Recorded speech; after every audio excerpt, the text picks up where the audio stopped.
MTA International, reaching the corners of the earth.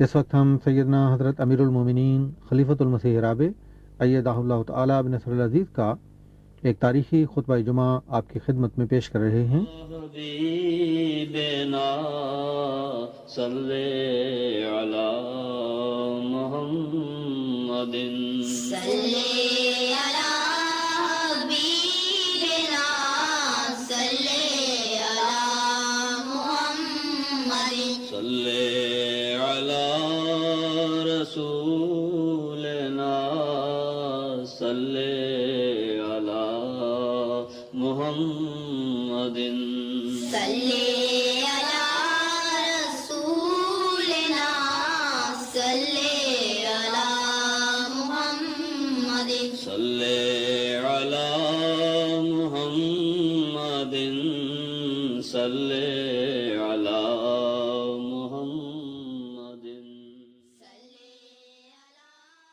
أشهد أن لا إله إلا الله وحده لا شريك له وأشهد أن محمدا عبده ورسوله أما بعد فأعوذ بالله من الشيطان الرجيم بسم الله الرحمن الرحيم الحمد لله رب العالمين الرحمن الرحيم مالك يوم الدين إياك نعبد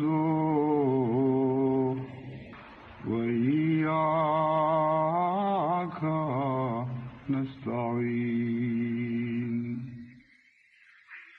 اهدنا الصراط المستقيم صراط الذين أنعمت عليهم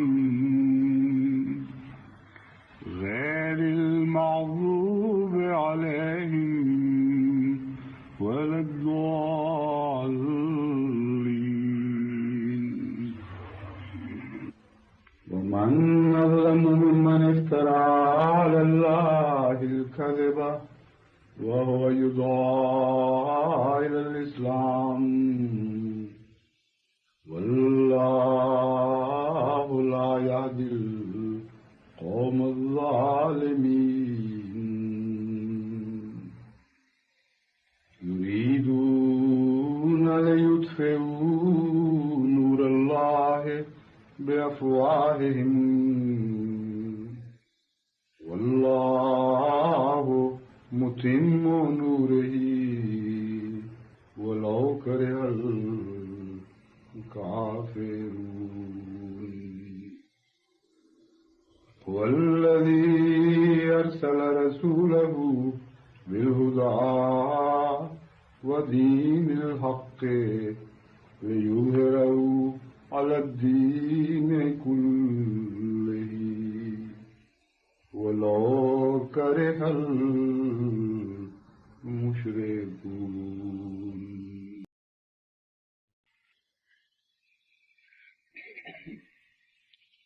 حکومت پاکستان کی طرف سے شائع کردہ قطاع ابیض کی بات ہو رہی ہے۔ اس میں ایک یہ الزام بھی بار بار دہرایا گیا ہے کہ نعوذ باللہ من ذالک جماعت احمدیہ اسلام کی بھی دشمن ہے، قوم اور وطن کی بھی دشمن ہے، اور ان کی غداری سے قوم اور وطن اور ملت کو بڑا شدید خطرہ ہے۔ یہ صرف اسلام ہی کے لیے ایک تھریٹ اور خطرے کا باعث نہیں، بلکہ ساری ملت اسلامیہ کے لیے، مسلمان ممالک کے لیے خطرے کا موجب ہے۔ اور دلیل یہ پیش کی گئی ہے کہ چونکہ یہ سمجھتے ہیں کہ یہ اسلامی ممالک میں پنپ نہیں سکتے، اس لیے لازماً ان کی کوشش یہ ہوتی ہے کہ تمام اسلامی ممالک تباہ و برباد ہو کر غیر اسلامی طاقتوں کے ہاتھ میں چلے جائیں۔ یہ دلیل قائم کی گئی ہے۔ جہاں تک اس کے تاریخی جائزہ کا تعلق ہے، یہ بہت وسیع ہے کہ ہر موقع پر جب کہ اسلام یا مسلمانوں کو خطرہ درپیش ہوا تو صف اول میں جہاد کرنے والے جماعت احمدیہ کے افراد تھے یا الزام لگانے والے تھے۔ یہ تو ایک وسیع جائزہ ہے جس کے متعلق میں ابھی تاریخ کے مختلف اوراق میں سے چند چیزہ اہم واقعات آپ کی خدمت میں پیش کروں گا۔ جہاں تک اس دلیل کا تعلق ہے کہ مسلمان ممالک میں احمدی پنپ نہیں سکتے، اس وجہ سے ان کو مٹانا چاہتے ہیں، تو یہ عجیب دلیل ہے، کیونکہ سب سے زیادہ تو جماعت احمدیہ پاکستان میں پنپی ہے، اور سب سے زیادہ خطرہ ان کو جماعت احمدیہ سے پھیل جانے سے، اس کے بڑھ جانے سے پاکستان میں ان کو درپیش ہے۔ اور بار بار سو کالڈ یعنی مبینہ شرعی عدالت میں بھی مخالف وکلاء یہی ضرورت پیش کرتے رہے کہ یہ جماعت پھیلتی چلی جا رہی ہے تبلیغ سے، ہم اسے برداشت نہیں کر سکتے، اس لیے لازماً قانونی قدغنیں لگانی پڑیں گی۔ اور 1974 کی تحریک میں بھی اور اس سے پہلی تحریکات میں بھی سب سے زیادہ جو واویلا کیا گیا ہے وہ تو اس بات پر کیا گیا ہے کہ احمدی روکے سے رکتے نہیں، پھیلتے چلے جا رہے ہیں۔ تو جماعت احمدیہ کو یہ خطرہ کیسے ہو گیا مسلمان ملک سے کہ ہم ان میں پھیل نہیں سکیں گے، ان میں ہم پنپ نہیں سکتے؟ یا تو یہ فیصلہ کرو کہ پاکستان اسلامی ملک نہیں ہے، اس لیے جماعت احمدیہ اس میں پھیل رہی ہے۔ اگر اسلامی ملک نہیں ہے تو تم کہاں سے ہوگا پھر اسلام کے محافظ اور دعوے دار؟ تمہارا تعلق ہی کوئی نہیں، غیر اسلامی ملک ہے، اس میں جو ہوتا رہے تمہیں اس سے غرض ہی کوئی نہیں۔ اور اگر اسلامی ملک ہے اور اسلام کے نام پر قائم ہوا ہے، اس لحاظ سے یقیناً اسلامی ملک ہے، تو ساری دنیا میں سب سے زیادہ کثرت کے ساتھ اور ہر طبقے میں پھیلنے والی جماعت احمدیہ کو اس ملک سے کیا خطرہ ہو سکتا ہے؟ لیکن اب میں تاریخی واقعات کو لیتا ہوں اور بڑے ٹھنڈے دل سے دنیا کو غور کرنا چاہیے کہ وہ واقعات تاریخ کے جو ایک دفعہ ایسی قلم سے لکھے جا چکے ہیں جنہیں اب مٹایا نہیں جا سکتا۔ زمانے کا قلم جب لکھتا ہوا گزر جاتا ہے تو کوئی دنیا کی طاقت واپس جا کر اس قلم کے لکھے کو مٹا نہیں سکتی۔ اب یہ ساری دنیا میں جتنا چاہے واویلا کر لیں، نئی تاریخ بنانے کی جتنی چاہیں کوشش کر لیں، لیکن جو واقعات منصہ شہود پر ایک دفعہ ابھر آئے ہیں، اب ان کو کوئی ہاتھ نہیں ہے جو مٹا سکے۔ کیونکہ یہ داستان بہت ہی لمبی ہے اور اختصار کی کوشش کے باوجود بھی میں سمجھتا ہوں کہ مضمون بہت زیادہ ہو جائے گا، اس لیے ہو سکتا ہے آج کے خطبے کے علاوہ بھی آئندہ خطبے میں بھی اسی مضمون کو جاری رکھا جائے اور پھر شاید تیسرے خطبے میں بھی جاری رکھا جائے۔ اور اگر کچھ خطبے اس وجہ سے لمبے بھی ہو جائیں تو امید رکھتا ہوں کہ دوست صبر کا مظاہرہ کریں گے، کیونکہ یہ جماعت کی بقا اور جماعت کے مفاد کے لیے اب یہ نہایت ضروری ہے کہ ہم بڑی تفصیل کے ساتھ مؤثر جواب دیں ان کو، اور اس رنگ میں جواب دیں کہ ان کے عامت الناس بھی سمجھ سکیں اور ان پر یہ بات روشن ہو جائے کہ جھوٹا کون ہے اور سچا کون ہے۔ میں آپ کو تاریخ خلافت موومنٹ کی طرف لے کے جاتا ہوں۔ جنگ عظیم اولا کے بعد، جنگ عظیم اول کے بعد مختلف اہم جغرافیائی تبدیلیاں بھی پیدا ہوئیں اور سیاسی تبدیلیاں بھی پیدا ہوئیں۔ ان میں سے ایک اہم تبدیلی ترکی میں واقع ہوئی، جس نے جرمنوں کے ساتھ اتحادیوں کے خلاف جنگ کرنے کا فیصلہ کیا تھا، اور جنگ کے بعد جب اتحادیوں کو فتح ہوئی تو سلطان عبد الحمید کو معزول کر دیا گیا، اور پھر وہاں ترکی میں ایک انقلاب برپا ہوا، جس کے نتیجے میں اتاترک کمال پاشا حکومت میں آ گئے، اور وہ جو خلافت کے نام پر ترکی حکومت جاری تھی، ترکی میں ایک سلطنت جاری تھی، اس کا خاتمہ ہو گیا۔ ہندوستان میں مسلمان خلافت تحریک چلانے لگے،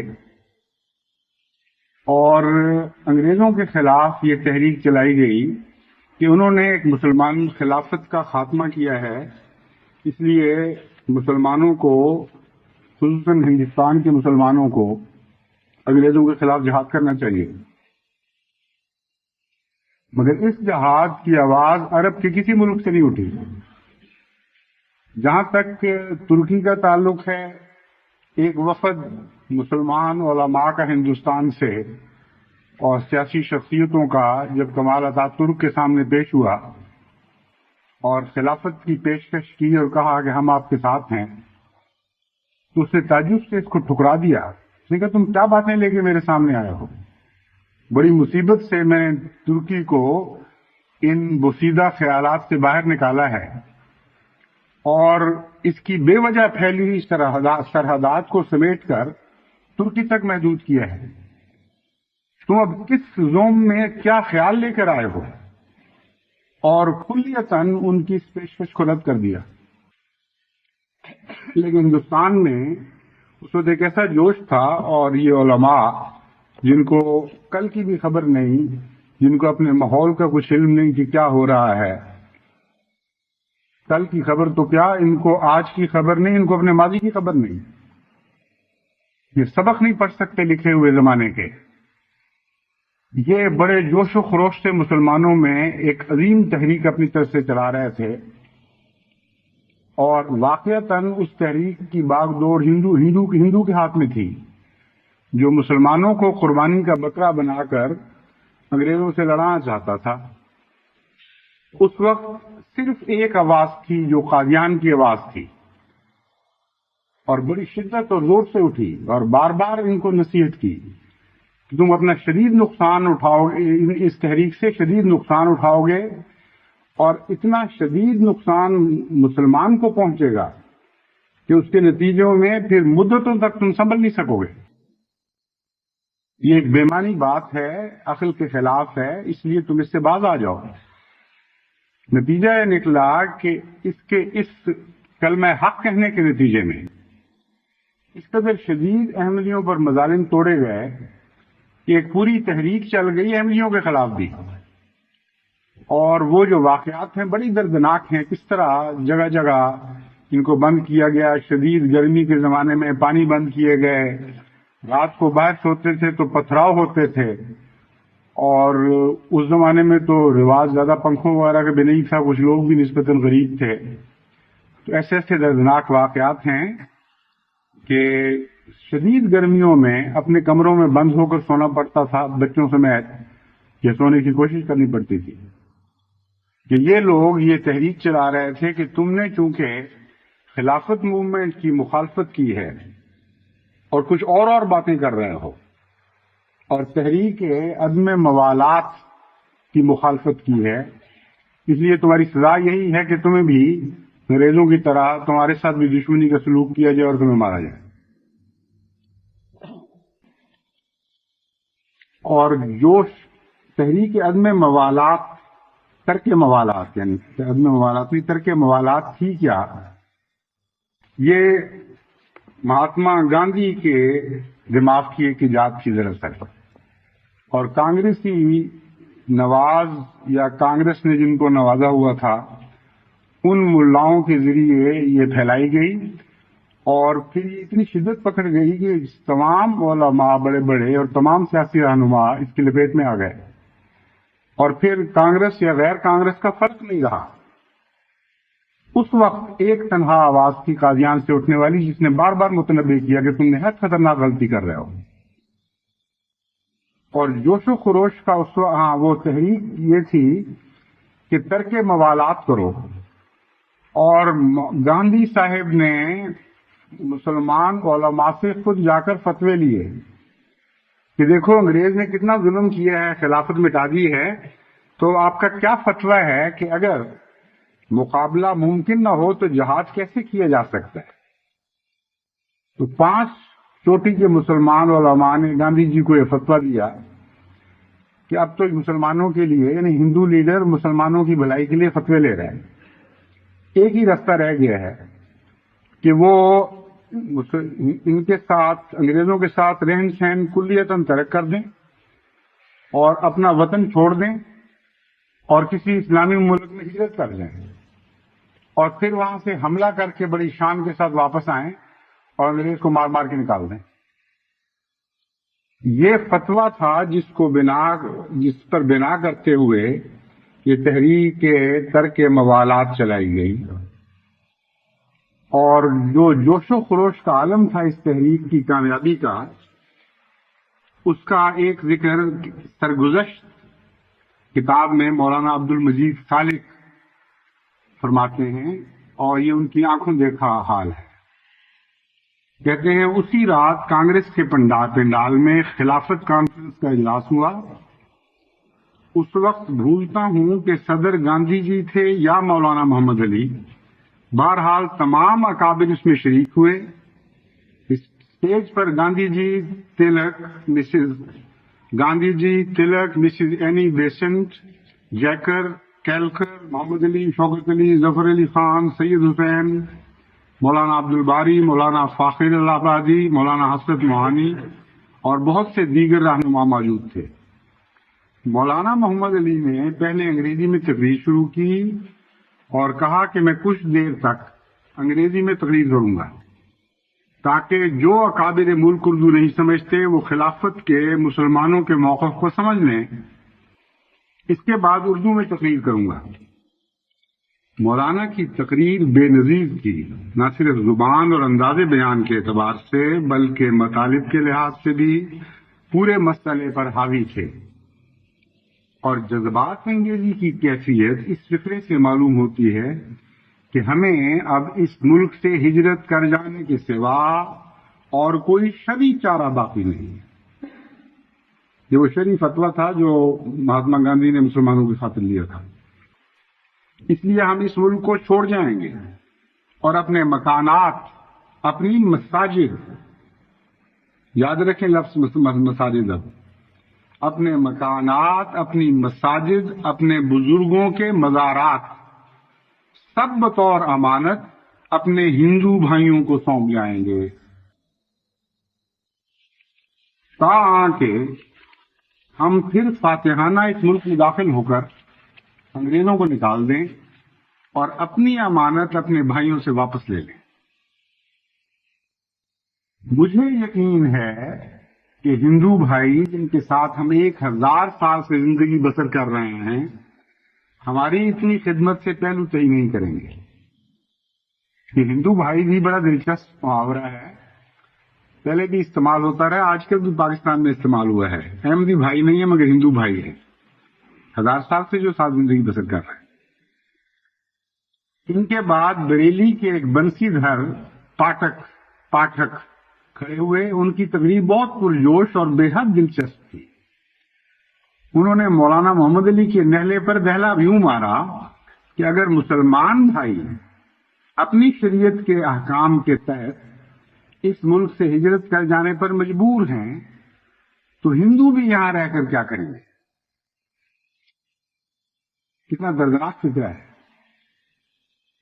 ہندو بھی یہاں رہ کر کیا کریں گے؟ اگر مسلمان چلے تو ہندو جاتی بھی ہجرت میں مسلمانوں کا ساتھ دے گی، اور ہم اس ملک کو ایک بھائیں بھائیں کرتا ہوا ویرانہ بنا دیں گے تاکہ انگریز اس ویرانے سے خود ہی دہشت کھا کر بھاگ جائے۔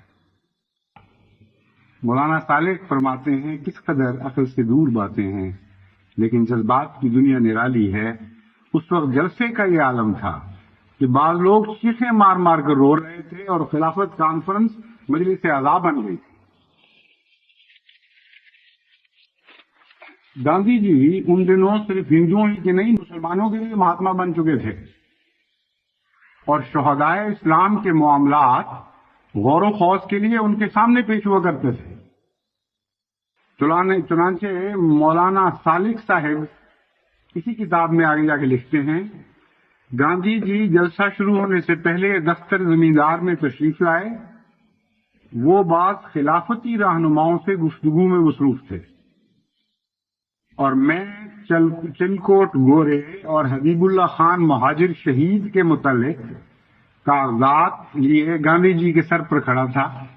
بڑی مشکل سے وہ فارغ ہوئے تو میں نے سارا معاملہ انہیں سمجھایا۔ مسلمان شہیدوں کے متعلق کاغذات گاندھی جی کے دربار میں پیش ہو رہے ہیں۔ کہتے ہیں اتنے میں ہزارہا حاضرین نے جلسہ تکلیف انتظار سے مضطرب ہو کر دفتر زمیندار کے سامنے، جو احرار کا گڑھ اور جماعت احمدیہ کی مخالفت کا گڑھ تھا، دفتر زمیندار کے سامنے سڑک پر جمع ہو گئے اور فلک شگاف نعرے لگانے لگے۔ مہاتما گاندھی جی کی جے، ہندوستان کی جے، ہندو مسلمان کی جے، بندے ماترم، اللہ اکبر، ست سری اکال۔ ہمیشہ سے ان لوگوں کا یہی دستور رہا ہے۔ آج آپ کے کلمے پر ان کی درد سے چیخیں نکلتی ہیں اور غیرت سے ان کی جان کھٹ رہی ہے، اس لیے کہ یہ ہمیشہ سے ہی مزاج مختلف رکھتے ہیں۔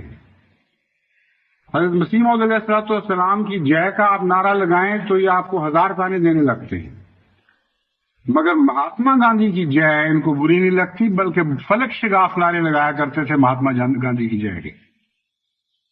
ہندوستان کی جے، ہندو مسلم کی جے، بندے ماترم، ست سری اکال، یہ نعرے برے نہیں لگتے۔ کلمہ برا لگتا ہے، اس میں خدا کی توحید کا جو اعلان ہوتا ہے، اس میں محمد مصطفیٰ صلی اللہ علیہ وآلہ وسلم کی صداقت کا جو اعلان ہوتا ہے۔ آخر گاندھی جی اٹھے اور جلسے میں شامل ہونے کے لیے چلے۔ رضاکاروں نے ہجوم میں سے راستہ نکالا۔ گاندھی جی جلسہ گاہ میں پہنچے تو جوش و خروش کی انتہا نہ تھی۔ پہلے دوسرے لیڈروں نے تقریریں کی، اس کے بعد گاندھی جی نے مجمع کو خطاب کیا اور مولانا ظفر علی خان صاحب کی، مولوی ظفر علی خان کی گرفتاری پر احتجاج کرتے ہوئے وہ فقرہ کہا جو یار لوگوں کی محفلوں میں مدت تک سرمایہ قحطہ بنا رہا۔ یہ فقرہ میں چھوڑ دیتا ہوں یہاں۔ چند ہفتوں کے بعد گاندھی جی پھر تشریف لائے۔ اس مرتبہ ان کے ساتھ رہنماؤں کی پوری جماعت تھی۔ سکھ مولانا ابوالکلام کے ہاتھوں کو بوسہ دیتے تھے، ہندو مولانا محمد علی کے چرنوں کی دھول آنکھوں سے لگاتے تھے، اور مسلمان گاندھی جی کی پذیرائی یوں کرتے تھے گویا کسی خدا رسیدہ ولی نے لاہور کو اپنے قدوم سے مشرف فرمایا ہے۔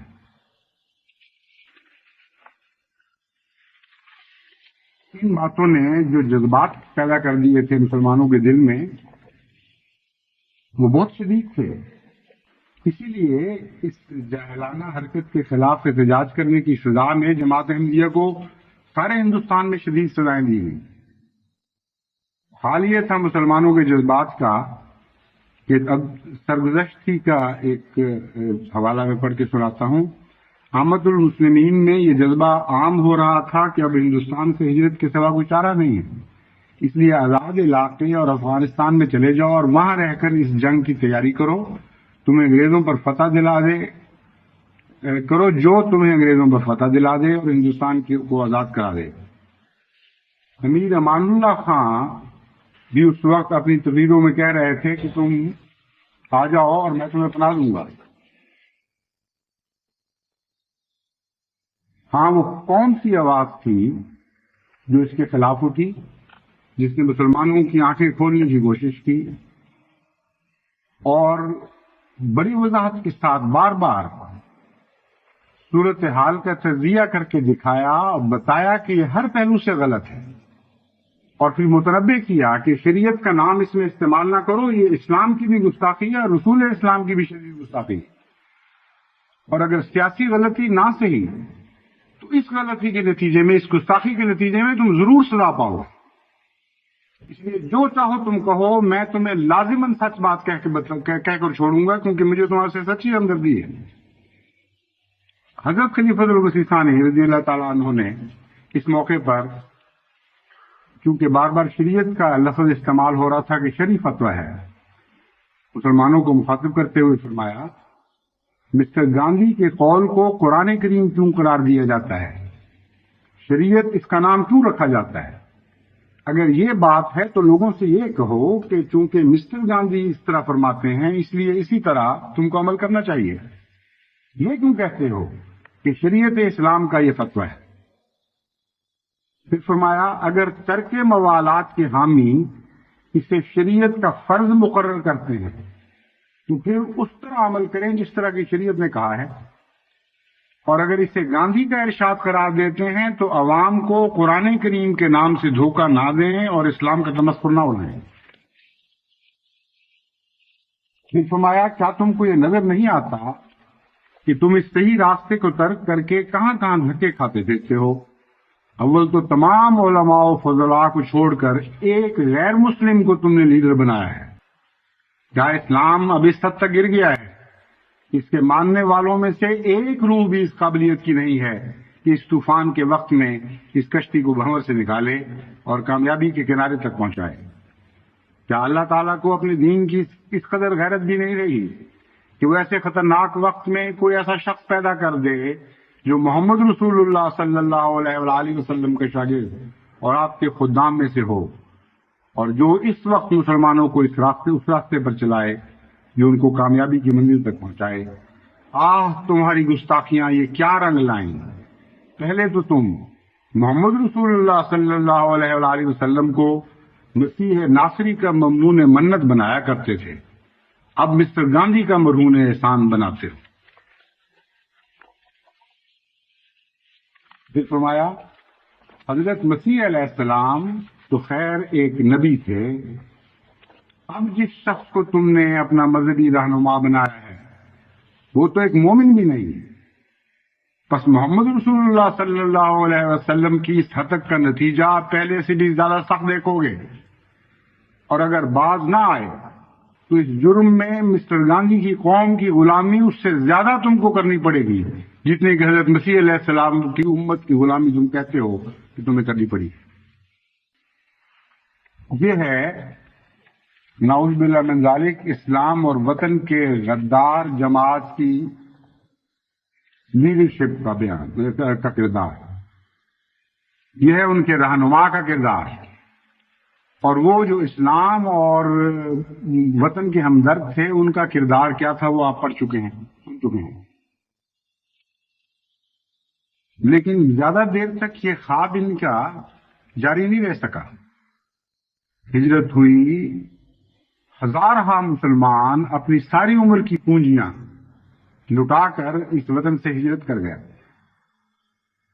جائیدادیں اپنے ہاتھوں سے اپنے ہندو بھائیوں کے سپرد کر گئے، مسجدیں ویران کر گئے، تجارتوں کو ٹھوکریں ماری اور استعفے دیتے چلے گئے حکومتوں سے، حکومت کے مختلف عہدوں سے۔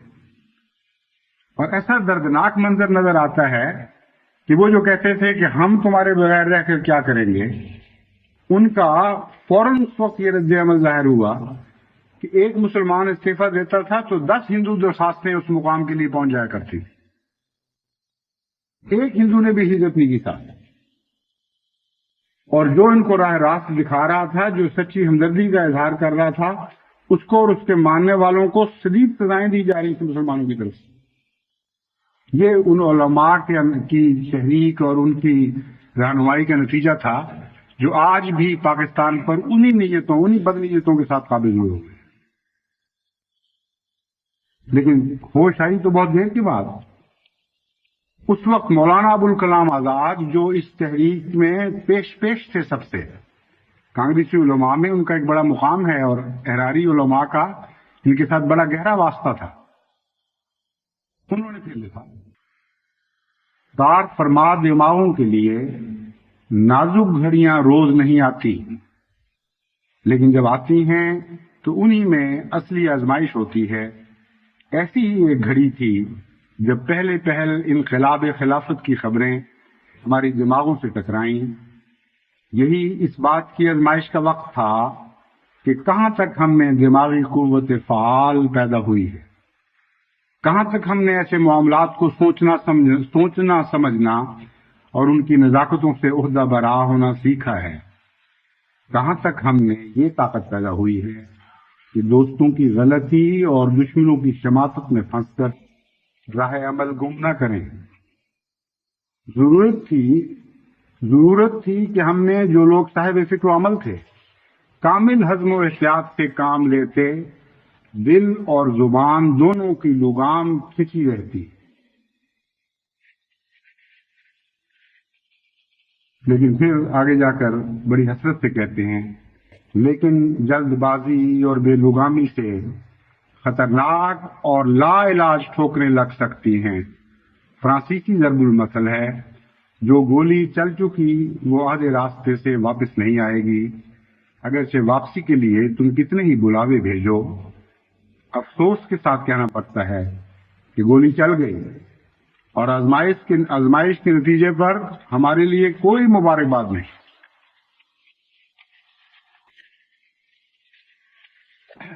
کتاب مسلمان ہند کی حیات سیاسی میں محمد مرزا دہلوی صاحب اس کا ذکر یوں کرتے ہیں، یہ ہندوؤں کا پروگرام تھا۔ کل جب تمہیں کہہ رہی تھی جماعت احمدیہ کہ ہندوؤں کا پروگرام ہے، اس وقت تم اس کو غدار اعظم کہہ رہے تھے، اس وقت تو سننے کے لیے تیار نہیں تھی یہ بات، اس وقت تو مظلوم احمدیوں کو سزائیں دی جا رہی تھی اس کلمہ حق کہنے کے نتیجے میں، اور جب وہ طوفان گزر گیا تو پھر خود یہ لکھنے لگے یہ تو ہندوؤں کا پروگرام تھا، ہندو ہی اس کے رہنما تھے، مسلمانوں کی حیثیت اس ایجیٹیشن میں ان کے اعلی کار سے زیادہ نہیں تھی۔ اس وقت تک ان سے کام لیا جب تک انہیں ضرورت رہی، اور اس وقت ایجیٹیشن بند کر دیا جب ان کی ضرورت ختم ہو گئی۔ مولانا عبد المجید خالق سرگزشت میں اس تحریک کے انجام کا ذکر یوں کرتے ہیں، جذبات انسانی کی کیفیت عجیب ہے، یہ مخلص اور جوشیلے مسلمان کس جوش و خروش سے ایک دینی حکم پر عمل کرتے ہوئے اپنے وطن کو ترک کر رہے تھے، اور پھر چند ماہ بعد جب امیر امان اللہ خان کی حکومت نے اس لشکر جرار کی آبادکاری سے عاجز آ کر اس کو جواب دے دیا تو ان مہاجرین کی عظیم اکثریت بادل بریاں و بادید گریاں واپس آ گئی، اور اس تحریک کا جو محض ہنگامی جذبات پر مبنی تھی نہایت شرمناک انجام ہوا۔ بس کانگریسی مسلمان بار بار ان سے زک اٹھاتا ہے اور بار بار ان کو دوست دشمن کی تمیز میں فرق کرنے کی اہلیت باقی نہیں رہتی۔ اس قدر جھوٹ بولا جاتا ہے جماعت کے خلاف انہی ملاؤں کی طرف سے بار بار کہ ہر اہم موقع پر جماعت کی خدمت، جماعت کی بروقت اور پرحکمت رہنمائی اور جماعت کے دوستی کے ہاتھ سے یہ ملا مسلمان عوام کو ہمیشہ محروم کرنے کی کوشش کرتا ہے۔ چنانچہ اس تحریک کا بھی وہی انجام ہوا جس کے متعلق جماعت احمدیہ نے ان کو متنبع کر دیا تھا۔ وہ قافلے جو ان علماء کی دلائی ہوئی جھوٹی آرزوؤں کے قافلے تھے، وہ اس حال میں ہندوستان سے روانہ ہوئے کہ جیسا کہ میں نے بیان کیا ہے اپنی عمر بھر کی کمائیاں لٹا دیں، جائیدادیں پونے یا بیچ دیں یا ایسی امانتوں کے طور پر رکھوا دیں جو کبھی واپس نہیں آئیں گے، اور جو زادے راہ لے کر وہ چلے تھے اس کا یہ حال ہوا کہ مورخین لکھتے ہیں کہ جب وہ واپس ہوئے تو ان پر جگہ جگہ افغان قبائل کی طرف سے چھاپے مارے گئے، اور جو کچھ ان کا بچا کھچا سرمایہ ان کے پاس تھا وہ بھی لوٹ لیا گیا۔ شدید بیماریاں پھیل گئیں، کچھ لوگ فاقوں سے مر گئے، کچھ اپنی متاع کی حفاظت کی خاطر لڑتے ہوئے مارے گئے۔ اس انتہائی دردناک حالت میں وہ قافلہ واپس پہنچا ہے کہ وہ لوگ جو بعض ان میں سے بڑے تناؤ کی زندگی بسر کرنے والے تھے، وہ پھٹے ہوئے چیتھڑوں میں اس حال میں واپس پہنچے ہیں کہ کچھ بھی ان کا ذریعہ معاش باقی نہیں رہا۔ یہ تھے مسلمانوں کے ہمدرد علماء جن کا یہ مشورہ تھا، اور یہ ہیں نعوذ باللہ من ذالک اسلام اور وطن کے غدار جماعت احمدیہ کے فرزندان، جن کا وہ مشورہ تھا جس کا میں نے ذکر کیا۔ وہی آواز ہے جھوٹ کی، وہی فریب کاری کی آواز ہے جو کل بھی اسی طرح اٹھ رہی تھی، آج بھی اسی طرح اٹھ رہی ہے۔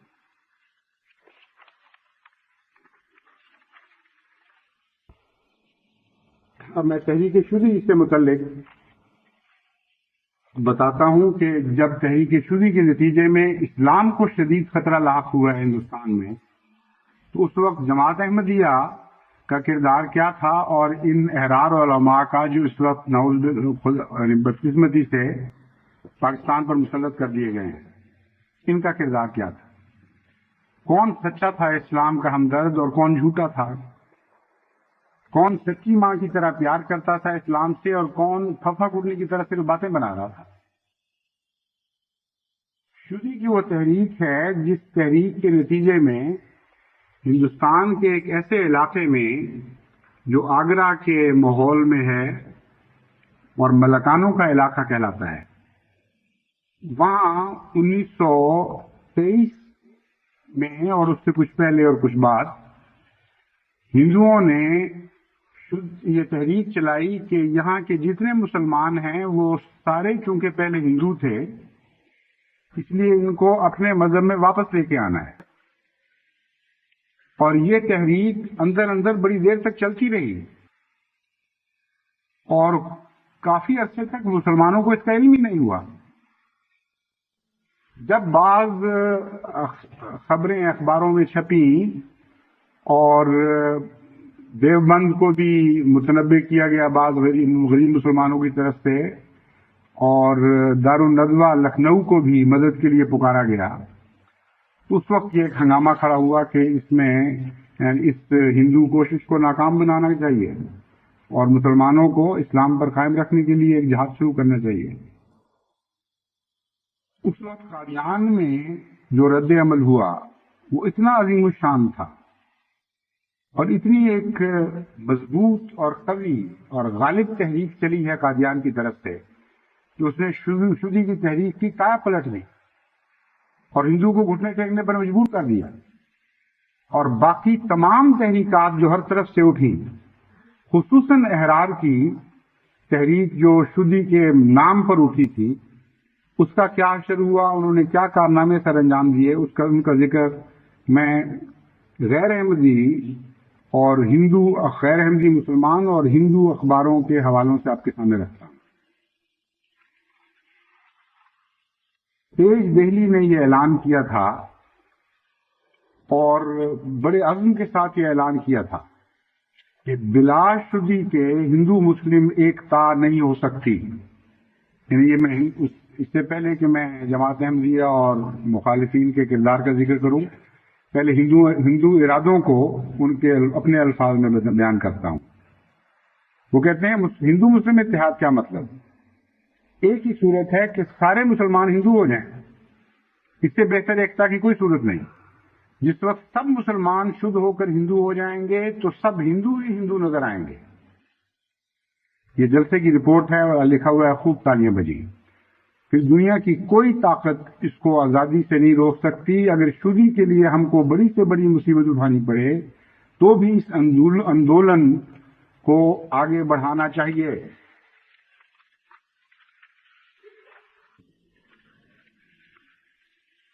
پھر اخبار پرتاپ یہ خبر دیتا ہے کہ نوائے آگرہ میں راجپوتوں کو تیز رفتاری سے شد کیا جا رہا ہے اور اب تک 40,300 راجپوت ملکانے، گجر اور جاٹ ہندو ہو چکے ہیں۔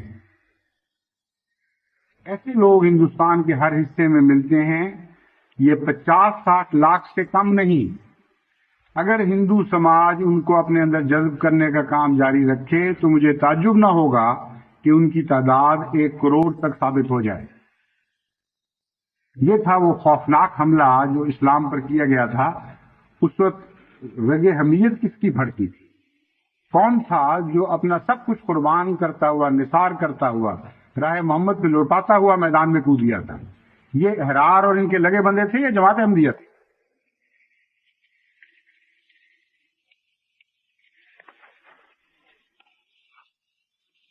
اس وقت ان باتوں کو سن کر، ان اعلانات کو سن کر قادیان سے یہ آواز بلند ہوئی۔ حضرت خلیفہ المسیح ثانی نے 9 مارچ 1923 کو یہ اعلان کیا کہ اس وقت ہمیں فوری طور پر 150 آدمیوں کی ضرورت ہے جو اس علاقے میں کام کریں۔ اس 150 میں سے ہر ایک کو فی الحال 3 مہینے کے لیے زندگی وقف کرنی ہوگی۔ ہم ان کو ایک پیسہ بھی خرچ کے لیے نہ دیں گے۔ اپنا اور اپنے اہل و عیال کا خرچ ان کو برداشت کرنا ہوگا۔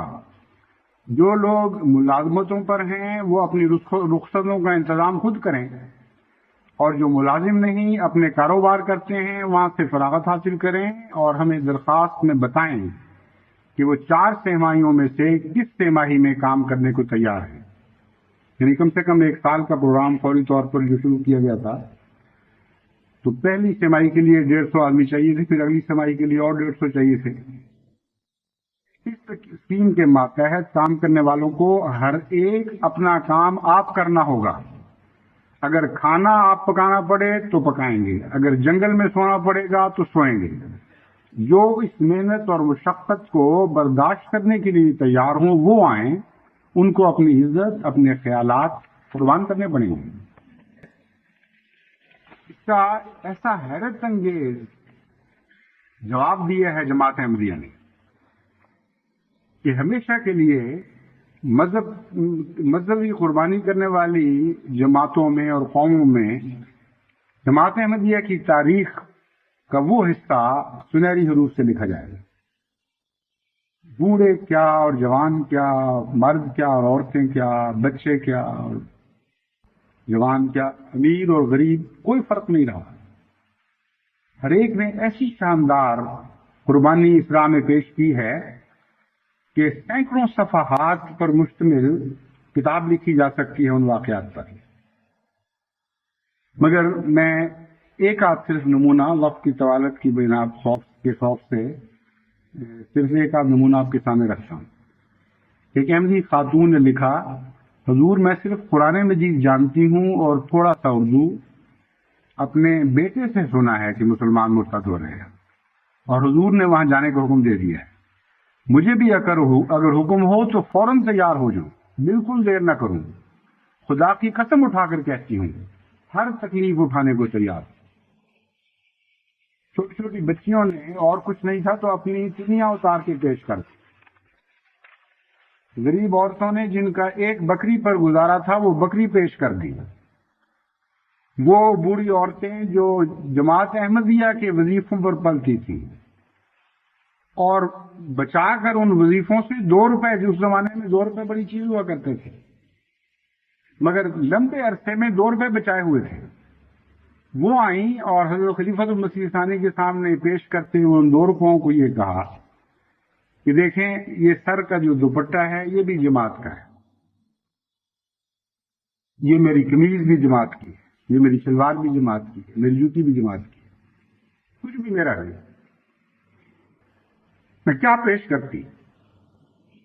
حضور صرف یہ 2 روپے ہیں جو جماعت کے وظیفے سے ہی میں نے اپنے لیے اپنی کسی ضرورت کے لیے جمع کیے تھے، یہ میں پیش کرتی ہوں کہ کسی طرح اس شدی کی ظالمانہ تحریک کا رخ مڑ جائے۔ یہ تھا جذبہ جماعت احمدیہ کی قربانی کا جو اس اٹھنے والی آواز کے جواب میں انہوں نے پیش کی۔ ایک بنگالی دوست خط لکھتے ہیں حضور کی خدمت میں بوڑھے باپ کی حیثیت سے، ان کا نام قاری نعیم الدین صاحب تھا۔ انہوں نے یہ عرض کی حضور کی خدمت میں، گو میرے بیٹے مولوی ذل الرحمان صاحب اور مطیع الرحمان صاحب متعلم BA کلاس نے مجھ سے کہا نہیں، مگر میں نے اندازہ کیا ہے کہ کہ حضور نے جو کل راجپوتانے میں جا کر تبلیغ کرنے کے لیے زندگی وقف کرنے کی تحریک کی تھی اور جن حالات میں وہاں رہنے کی شرائط پیش کی ہیں، شاید ان کے دل میں ہو کہ اگر وہ حضور کی خدمت میں اپنے آپ کو پیش کریں گے تو مجھے جو ان کا بوڑھا باپ ہوں تکلیف ہوگی، لیکن میں حضور کے سامنے خدا تعالیٰ کو گواہ کر کے کہتا ہوں کہ مجھے ان کے جانے اور تکالیف اٹھانے میں ذرہ بھی غم یا رنج نہیں۔ میں صاف صاف کہتا ہوں کہ اگر یہ دونوں خدا کی راہ میں کام کرتے ہوئے مارے بھی جائیں تو اس پر ایک بھی آنسو نہیں گراؤں گا، بلکہ خدا تعالیٰ کا شکر ادا کروں گا۔ پھر یہی دونوں نہیں، میرا تیسرا بیٹا محبوب الرحمان بھی ہے، اگر خدمت اسلام کرتا ہوا مارا جائے اور اگر میرے 10 بیٹے ہوں اور وہ بھی مارے جائیں تو بھی میں کوئی غم نہیں کروں گا۔ شاید یہ خیال ہو کہ بیٹوں کی تکلیف پر خوش ہونا کوئی بات نہیں، بعض لوگوں کو ایسی بیماری ہوتی ہے کہ وہ اپنے عزیزوں کی موت پر بھی ہنستے رہتے ہیں، مگر میں کہتا ہوں کہ اگر میں بھی خدا کی راہ میں مارا جاؤں تو میرے لیے عین خوشی کا باعث ہوگا۔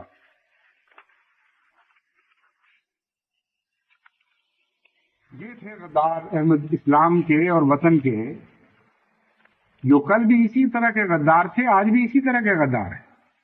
ان کی فہرست نہیں بدلی، نہ ان کی فہرست تمہاری تلواروں سے بدل سکتی ہے، نہ تمہارے نیزوں سے بدل سکتی ہے، نہ ان تیز دھار زبانوں سے بدل سکتی ہے جو دن رات احمدیت کے دل پہ چرکے لگا رہی ہے۔ جس قسم کی غداری ہم کل کر رہے تھے آج بھی ویسے ہی کرنے والے ہیں، اور تم جس قسم کی خدمت اسلام کرنے والے تھے آج بھی ویسے ہی کر رہے ہو، اور کوئی فرق نہیں پڑا۔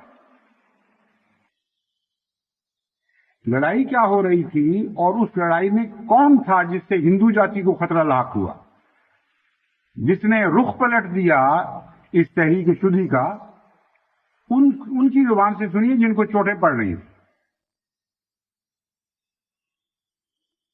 اخبار تیز دہلی جو کل اتنے بڑے بڑے اعلان کر رہا تھا اس طرح 40-60 لاکھ کی بجائے 1 کروڑ مسلمانوں کو ہم مرتد کر لیں گے، وہ کہتا ہے کہ وید الہامی ہے اور سب سے پہلا آسمانی صحیفہ ہے اور مکمل گیان ہے۔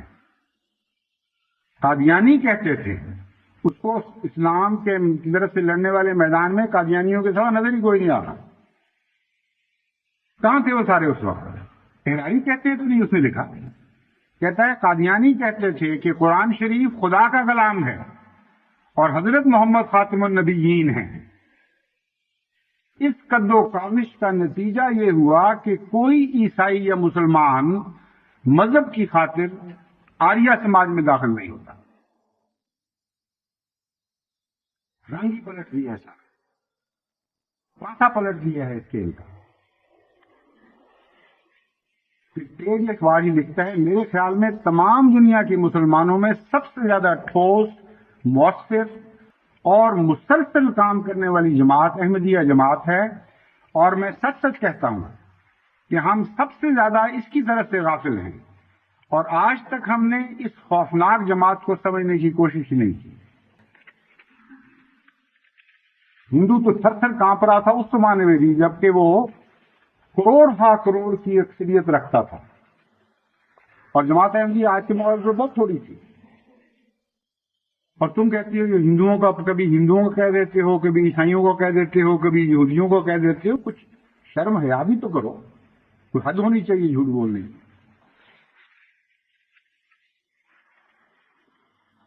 ہندو دھرم اور اصلاحی تحریکیں ایک کتاب ہے، اس کا مصنف لکھتا ہے آریہ سماج نے شدھی یعنی ناپاک کو پاک کرنے کا طریقہ جاری کیا۔ مسلمانوں کو ہندو بنانا کہتے ہیں، ناپاک کو پاک کرنے کا طریقہ جاری کیا۔ ایسا کرنے سے آریہ سماج کا مسلمانوں کے ایک تبلیغی گروہ یعنی قادیانی فرقہ سے تصادم ہو گیا۔ باقی کیا کر رہے تھے؟ اسلام کے علمبردار اور وفادار اور جانے فدا کرنے والے، اور یہ الزام لگانے والے جماعت احمدیہ پہ کہ تم جہاد کے خلاف فتوے دے کر اسلام کے غدار ثابت ہو چکے ہو۔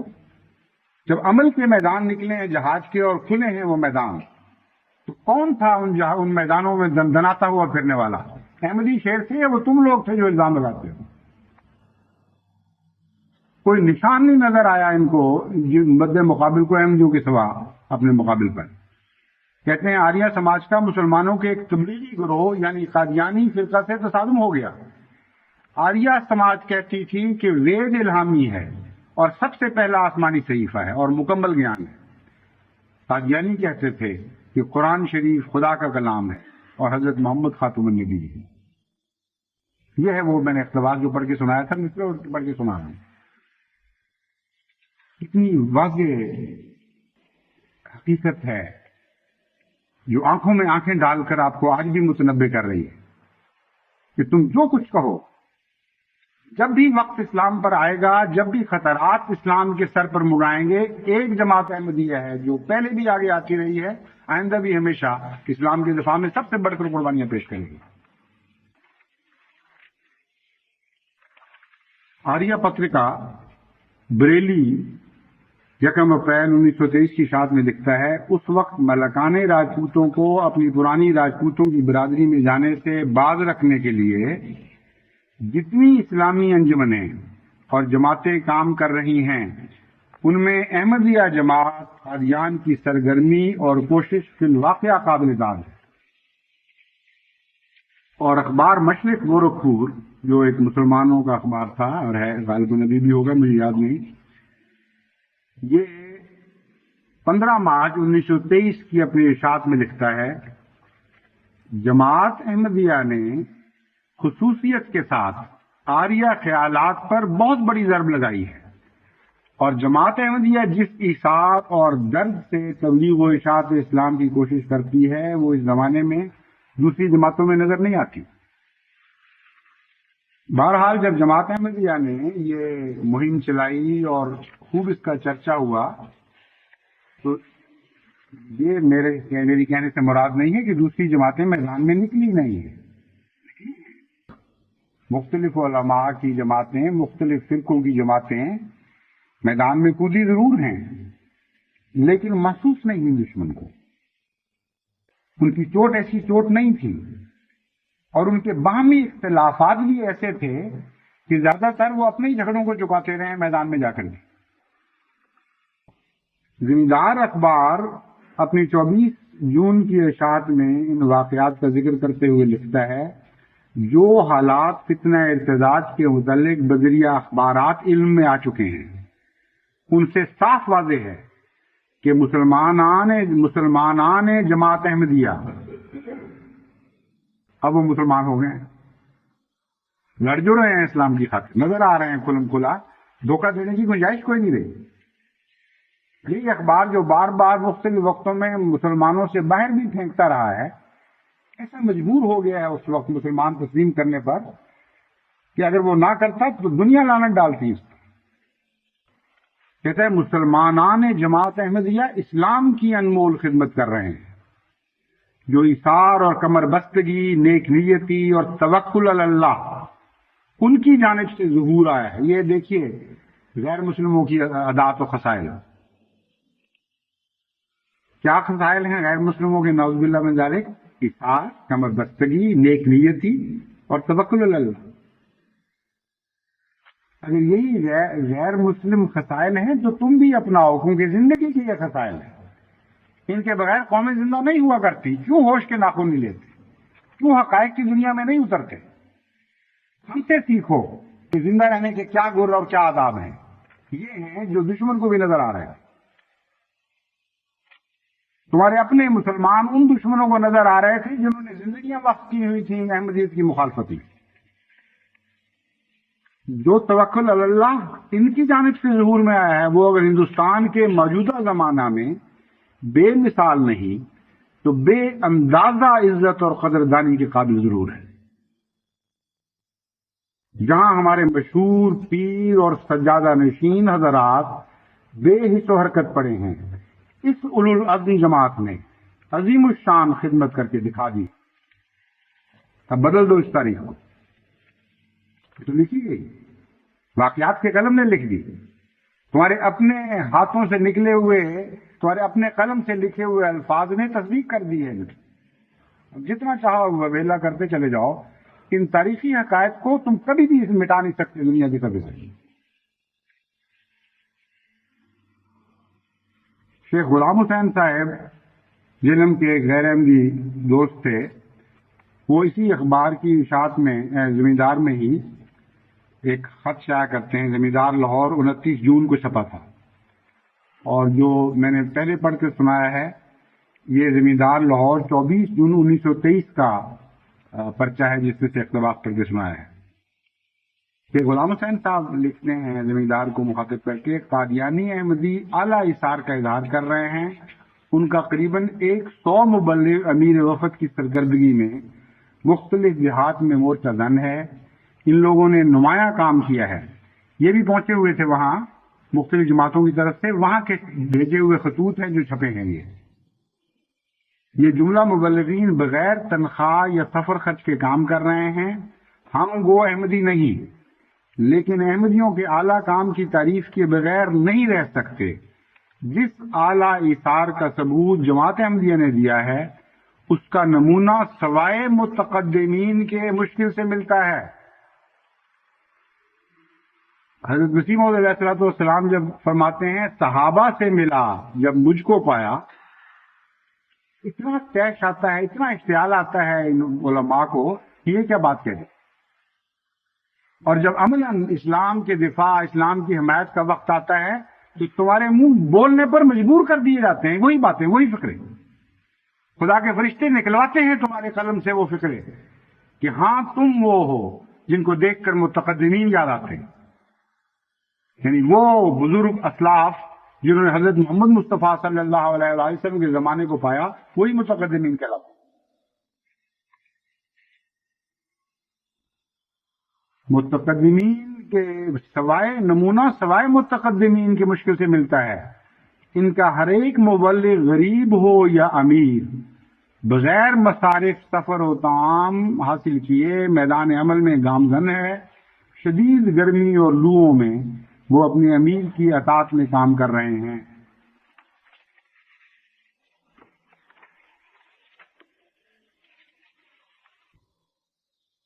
تحریک شبلی کے اور بھی بہت سے اقتباسات اور حوالے ہیں جن میں کھلم کھلا اقرار کیا گیا ہے متفرق مسلمان اخبارات کی طرف سے اور مشاہد کی طرف سے کہ جماعت احمدیہ ہی نے خدمت کا حق ادا کیا.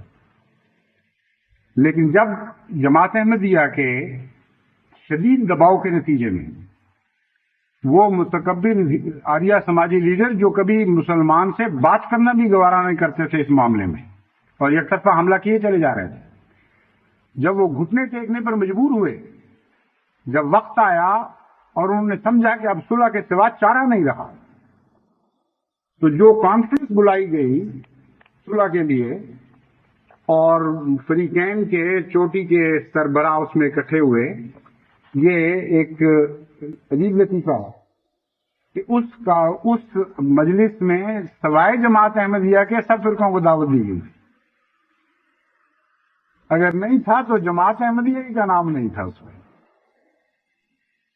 اور جب وہ ہندو رہنما اور مسلمان رہنما اکٹھے ہوئے ایک ہال میں صلح کی شرائط طے کرنے کے لیے، تو ہندوؤں نے جب احمدیوں کو نمائندہ نہیں دیکھا تو انہوں نے کہا تم یہ کیا باتیں کر رہے ہو، کیوں اکٹھے ہوئے ہو؟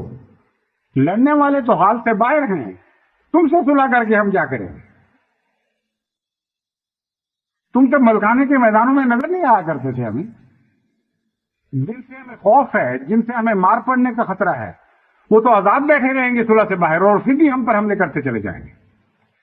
چنانچہ فوری طور پر کانفرنس ملتوی کی گئی اور تار دے کر قادیان حضرت خلیفۃ المسیح کی خدمت میں معذرت کی گئی اور لکھا گیا کہ فوری طور پر اپنا نمائندہ بھجوائیں، اس کے بغیر یہ کانفرنس کامیاب نہیں ہو سکتی. یہ ہے تاریخ اسلام جو بن چکی ہے ہمیشہ کے لیے، اب نہیں مٹے گی نہ نہیں مٹائی جائے گی. کوئی امر وقت یہ طاقت نہیں رکھتا کہ خدا کی لکھی ہوئی تحریروں اور تقدیروں کو بدل دے. یہ تو کیسی تقدیر ہے خدا کی قدرت کی جو ظاہر ہو چکی ہے. ایک فوج کیا ساری دنیا کی فوجی طاقتیں بھی اکٹھی ہو جائیں تو اس لکھی ہوئی تقدیر کو مٹا نہیں سکتی، کیونکہ صفحہ ہستی پر ہمیشہ کے لیے نقش ہو چکی ہے. یہ ہے کردار جماعت احمدیہ کا. کل بھی ایسا تھا، آج بھی ایسا ہے اور کل بھی ایسا رہے گا. تم نے جتنی دشمنیاں کرنی ہیں ہمارے ساتھ کر لو، جتنی ناشکرے پن کے ثبوت دینے ہیں دیتے چلے جاؤ، مگر میں خدا کی قسم کھا کے کہتا ہوں جس کے قبضہ قدرت میں میری جان ہے کہ کل جو تم پر مصیبت ٹوٹے گی اس میں بھی جماعت احمدیہ صف اول میں آگے کھڑی ہوگی اور تمہارے تیر اپنے سینوں پر لے گی، کیونکہ ہم سے بڑھ کر اسلام کا اور کوئی وفادار نہیں، ہم سے بڑھ کر مسلمان قومیت کا اور کوئی شیدائی اور فدائی نہیں۔ کل کا وقت بھی تمہیں یہی بتاتا رہا اور تم ہر دفعہ سبق کو بھول جاتے رہے، کل آنے والا وقت بھی تمہیں یہی بتائے گا۔ اے کاش کہ تمہاری آنکھیں کھلیں اور دیکھو کہ کون تمہارا دوست اور سجن ہے اور کون تمہارا دشمن ہے، لیکن یہ تو واقعات بڑے لمبے اور وسیع ہیں۔ میرا خیال تھا کہ پاکستان کے قیام سے پہلے کے واقعات اختصار کے ساتھ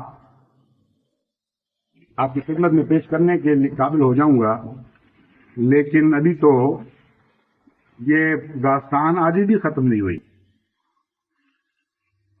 اور میرا خیال ہے کہ انشاءاللہ آئندہ خطبے میں کوشش کروں گا کہ بقیہ حصے کو اس مضمون کے بقیہ حصے کو نپٹا لوں، اور اس سے آئندہ خطبے میں انشاءاللہ پاکستان بننے کے بعد کہ جو مواقع خدمت اسلام کے یا خدمت وطن کے پیش آتے رہے ہیں پاکستان میں یا پاکستان سے باہر، ان میں جماعت احمدیہ کا کردار کیا رہا ہے اور ان دوسروں الزام لگانے والوں کا کردار کیا تھا، یہ واقعات انشاءاللہ میں آئندہ پیش کروں گا۔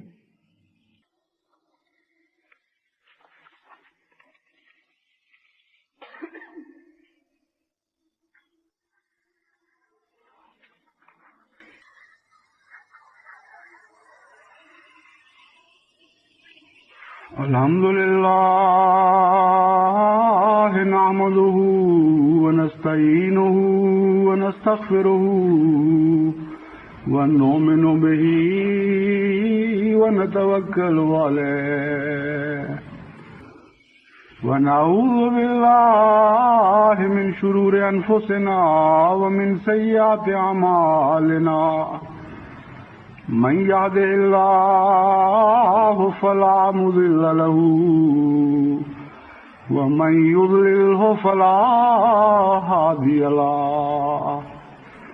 ونشهد أن لا إله إلا الله وحده لا شريك له، ونشهد أن محمدا عبده ورسوله۔